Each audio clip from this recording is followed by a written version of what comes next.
주의하시면 되겠어요. 뒤에 연습 문제 한번 풀어볼게요.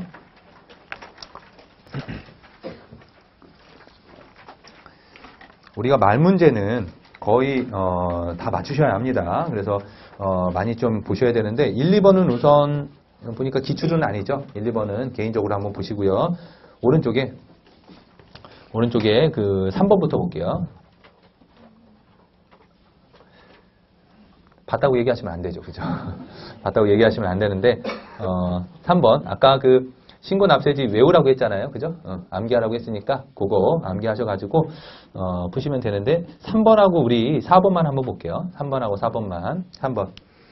법인이 주사업장 총괄납부를 신청하는 경우에 주된 사업장은 본점 또는 주사무소를 말하고 지점 또는 분사무소도 주된 사업장으로 할 수 있죠. 그죠?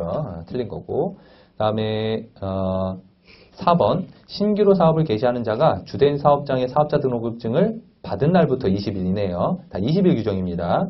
주사업장 총괄납부를 신청했을 때 관할 세무서장의 승인 없이 미루시고 해당 신청일에 속하는 과세기간부터 총괄납부하도록 하고 있는 것이다. 그쵸? 뭐 그렇게 승인 없어요. 해당 신청일에 속하는 과세기간부터 총괄납부에서 신청을 하도록 하고 있더라.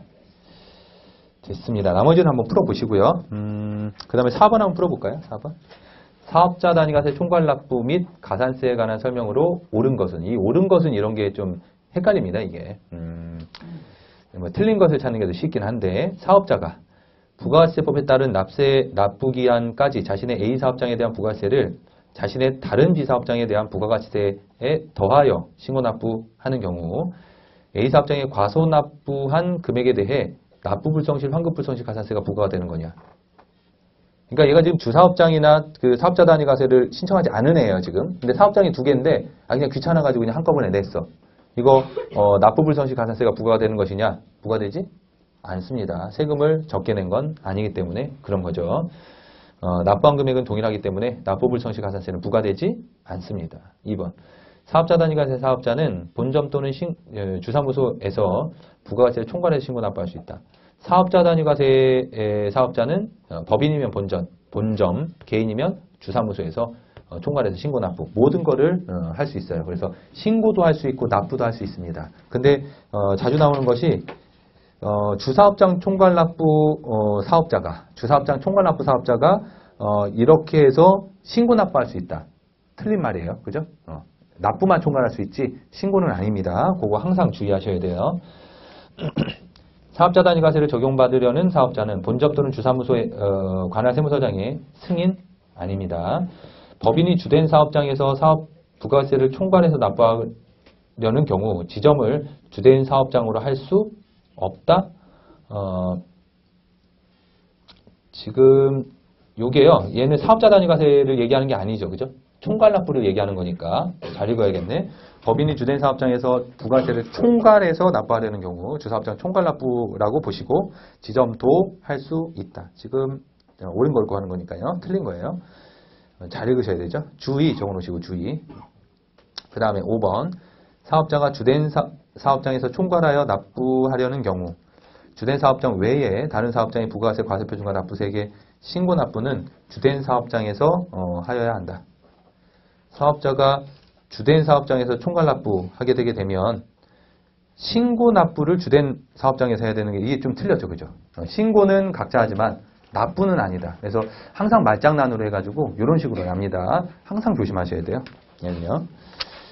그 다음에 사업자 등록 거기 5번 한번 볼까요? 5번.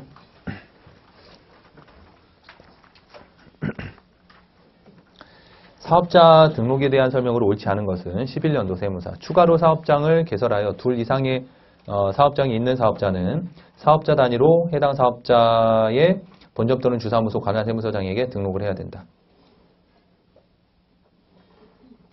추가로 사업장을 개설하여 둘 이상의 사업장이 있는 사업자는 사업자 단위로 등록해야 하나요? 하여야 한다 밑줄 그시고 보통 이게 할 수 있다고 하여야 한다 문구로 자주 나오는 곳이 있어요. 몇 군데가 있는데 그 중에 얘입니다. 얘도 하여야 한다가 틀린 거죠. 그죠? 할 수 있다지. 그죠? 요거 주의 적어 놓으시고 말 뒤에 그 할 수 있다 해야만 한다를 가지고서 문제 나오는 게 몇 개 있거든요. 항상 조심하셔야 됩니다. 나중에 정리 한번 해드릴게요. 2번. 관할세무서장은 부가가치세 업무의 효율적인 처리를 위하여 필요하다고 인정이 되는 때 사업자 등록 중 당연히 갱신 발급할 수 있죠.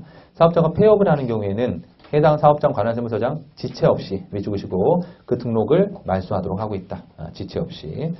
네 번째, 사업자가 배우자의 명의로 사업자 등록을 하고 실제 사업은 자신의 계산과 책임으로 영위하는 것으로 확인되는 경우입니다. 타인 명의 등록 가산세가 부과될까요? 안 될까요? 안 돼요. 배우자 명의, 배우자는 타인에서 배우자는 제외됩니다. 나중에 가산세 할 때 이야기를 할 거예요. 배우자는 타인이 아니에요. 배우자는 타인이 아니다. 배우자 제외입니다. 가산세에서. 신규로 사업을 시작하려는 자는 사업 개시 전이라도 등록할 수 있다. 당연한 얘기죠. 그 다음에 6번이요.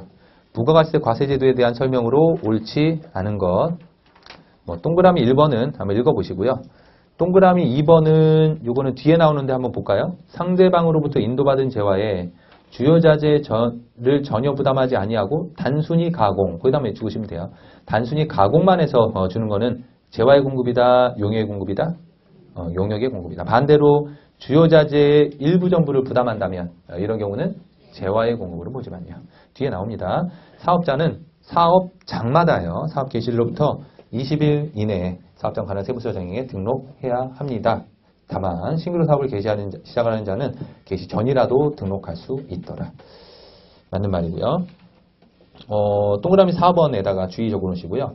법인세법과 같이 부가가치세법에서도 국가나 지자체는 납세 의무자에 포함되지 않는데 이것은 국가나 지자체가 실질적으로 부가가치세 납세 의무를 부담할 수 없기 때문인 것이다.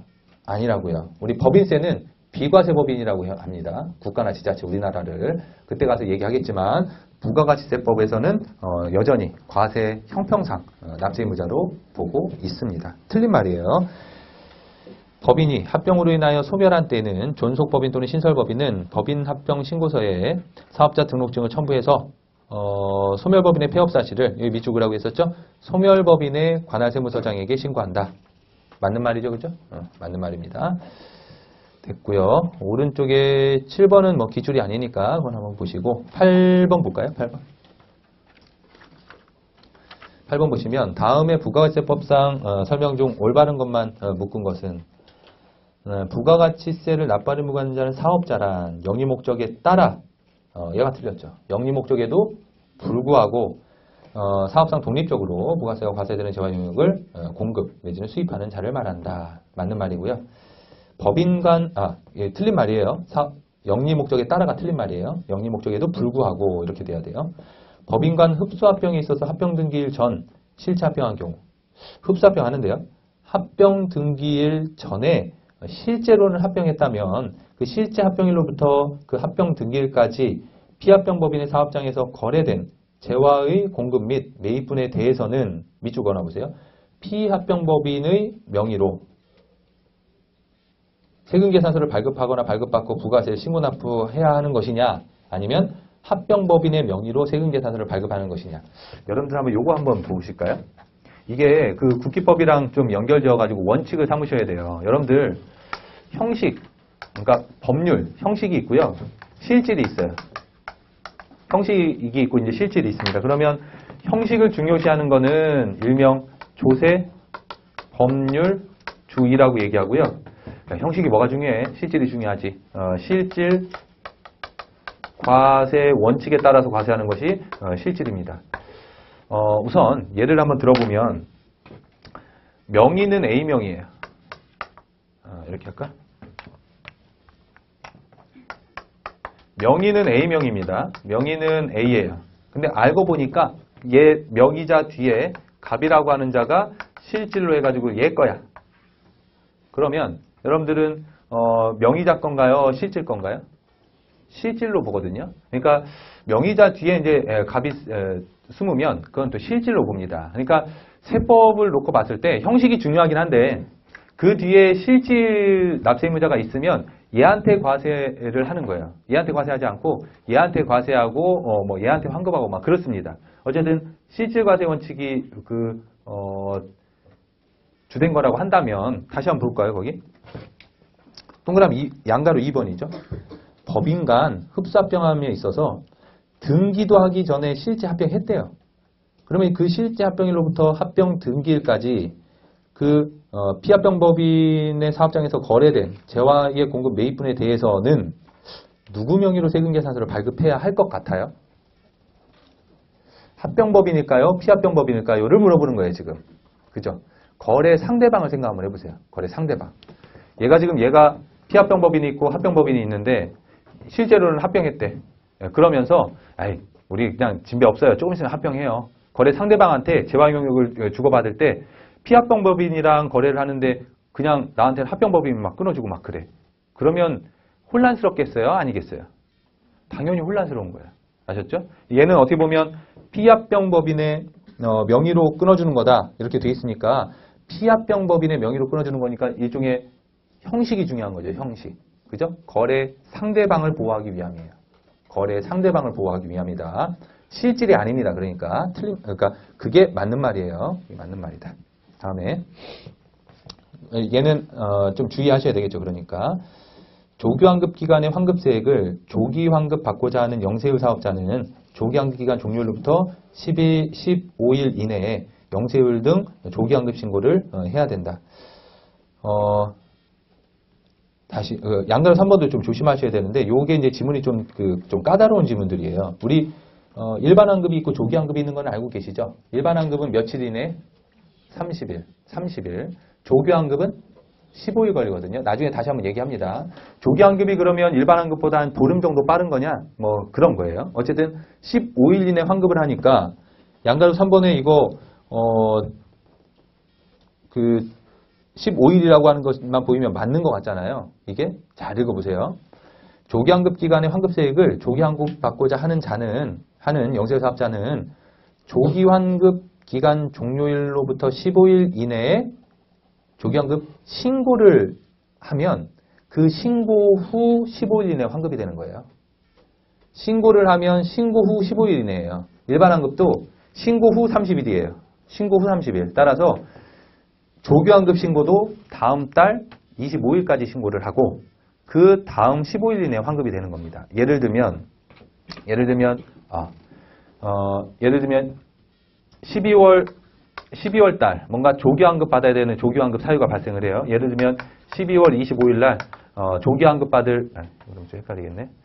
12월 15일 날 조기환급 사유가 발생합니다. 그러면 조기환급 사유가 발생하죠? 그럼 언제까지? 다음 달 25일까지. 1월 25일까지. 조기환급 신고가 얘는 확정 신고랑 겹치네. 이거를 10월로 볼게요. 10월 15일 날 조기환급 사유가 발생하게 되면 다음 달 25일까지 11월 25일까지 조기환급 신고를 하고요. 그날로부터 며칠 이내? 15일 이내에 조기환급이 되는 거예요. 조기환급이 가능하다. 그러면 15일이니까 11월은 30일까지 있으니까요. 12월 10일까지 조기환급이 되겠죠. 그죠? 신고기한은 다음 달 25일까지 신고를 하면 15일 이내에 환급이 되는 겁니다. 근데 거기 보니까 15일 이내에 조기환급 신고를 해야 된다. 그게 틀린 거죠. 그죠? 그게 틀린 겁니다. 주의하셔야 돼요. 쏘가 넘어가기 쉽습니다. 양가로 4번에 과세사업과 면세사업에 공통으로 사용되는 재화를 공급한 날에 속하는 과세기간에 신규로 사업을 개시하여 직전 과세기간이 없는 경우에는 해당 재화의 공급가액을 과세표준으로 한다. 우선 요거는 이제 공통 사용재와 안분 계산하는 부분인데요. 거기 뒤에서 이제 나오기는 하는데요. 다시 한번 읽어볼게요. 과세면세 공통으로 사용되는 재화를 공급한 날에 속하는 과세기간에 신규로 사업을 개시하면 직전 과세기간이 없죠. 그런 경우에는 안분을 안 합니다. 직전 비율이 없으면 그냥 신규 사업자니까 안분하지 않고 전액을 다 과세표준으로 합니다. 뒤에서 배울 거예요. 설명해 드릴게요. 그 다음에 5번. 2014년도에 사업자 단위과세를 적용받고 있는 사업자가 2015년도 1월 1일부터 각 사업장으로 신고 납부하려는 경우에는 14년도 사업 개시 20일 전까지죠. 그죠? 20일 전까지 1일까지가 아니라 10일이죠. 11일. 까지 사업자 단위 과세 포기 신고서를 관할 세무서장에게 제출하여야 한다. 20일 전까지예요. 과세기간 개시 20일 전까지. 그 다음에 9번인데요. 9번은 한번 풀어보시고 9번은 풀어보시고 10번도 비슷한데 거기 10번은 볼게요. 10번은 한번 보시면 주사업장 총괄납부에 대한 설명으로 옳은 것은 15년도 회계사 주사업장 총괄납부 사업자가 법인이라면 법인의 본점 또는 지점을 주된 사업장으로 할 수 있다. 맞나요? 법인이라면 본점 지점으로 할 수 있다. 맞는 거죠? 그죠? 맞는 겁니다.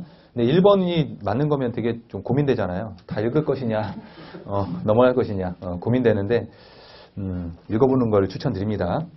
실수할 수 있는 가능성이 커요. 2번. 주사업장 총괄납부 사업자가 종된 사업장을 신설하면 주된 사업장 관할 세무서장에게 주사업장 총괄납부 변경 신청서를 제출하도록 하고 있다. 신설하면 주된 사업장 관할 세무서장에게예요. 주된 사업장 관할 세무서장에게 거기다 우선 밑줄그시고 주된 사업장 그러니까 종된 사업장을 신설하면 주된 사업장한테 하는 것이냐 종된 사업장한테 하는 것이냐 이런 얘기예요. 어디에다 해야 될까요? 종된에다 하는 겁니다. 종된. 그 다음에 3번. 주사업장 총괄납부 사업자가 되려는 자는 그 납부하려는 과세기간 개시 후 20일 이내에 주사업장 총괄납부 신청서를 제출하여야 된다. 과세기간 개시 전이죠, 전. 정말 지저분하죠, 그죠? 개시 전입니다, 전.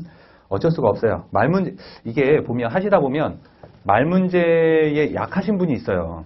그냥 쓱 읽으시는 분들. 그냥 이게 쓱 가면 그냥 쓱 나갑니다. 그러니까 쓱 나가지 말고 조금 꼼꼼하게 좀 읽는 습관을 들이시고, 자기가 만약에 막 정했는데 말문제가 너무 약해져. 그러면 어쩔 수 없이 계산 위주로 해가지고 푸시는데 제가 봤을 때는 계산보다는 말문제를 맞히는 게 더 나아 보이긴 하는데 개인별로 좀 차이가 있더라고요. 이런 걸 발견을 못 하시는 분이 있어요. 뭐 그런 경우에는 조금 더 꼼꼼하게 읽는 천천히 읽는 습관을 좀 들여보세요. 4번은 아까 했던 거고 5번도 됐습니다. 그 다음에 11번 보시죠. 요거 풀고 잠깐 쉴게요. 납세의무에 대한 설명으로 옳은 것은 1번하고 5번만 볼게요. 1번. 과세사업자인 내국법인이 국내 사업장이 없는 외국법인으로부터 매입세 공제 대상인 용역을 국내에서 제공받아 과세사업에 사용하는 경우 용역을 제공받은 내국법인은 밑줄그세요. 대리납부 의무. 대리납부 의무인데 이 대리납부 의무는 나중에 뒤에서 추가적으로 해가지고 설명을 해드리도록 하겠습니다. 대리납부 의무 밑줄은 거나보세요. 나중에 설명해드릴게요. 그 다음에 5번만 볼게요. 5번. 여객자동차 운수사업법에 따른 여객자동차 운수사업 중 관광용 전세버스 운송사업을 영위하는 내국법인은 부가가치세 납세 의무를 부담하지 아니한다 이렇게 되어 있는데 관광용 전세버스 밑줄그시고요. 전세버스인데 관광용 전세버스 있잖아요. 요거는 과세 대상으로 봅니다. 그래서 그거는 납세 의무를 부담하지 아니한다는 게 틀린 거예요. 우선 관광용 전세버스만 밑줄그시고 요거는 영세율하고 면세할 때 추가적으로 이야기를 해드릴게요. 나머지는 푸실만 할 건데 그 1번하고 5번이 뒤에 나오는 거여서 체크만 해드립니다. 요건 나중에 배우고 난 다음에 확인만 하시면 되겠죠. 됐어요. 이렇게 하시고 잠깐 쉰 다음에 2장 나가도록 하겠습니다.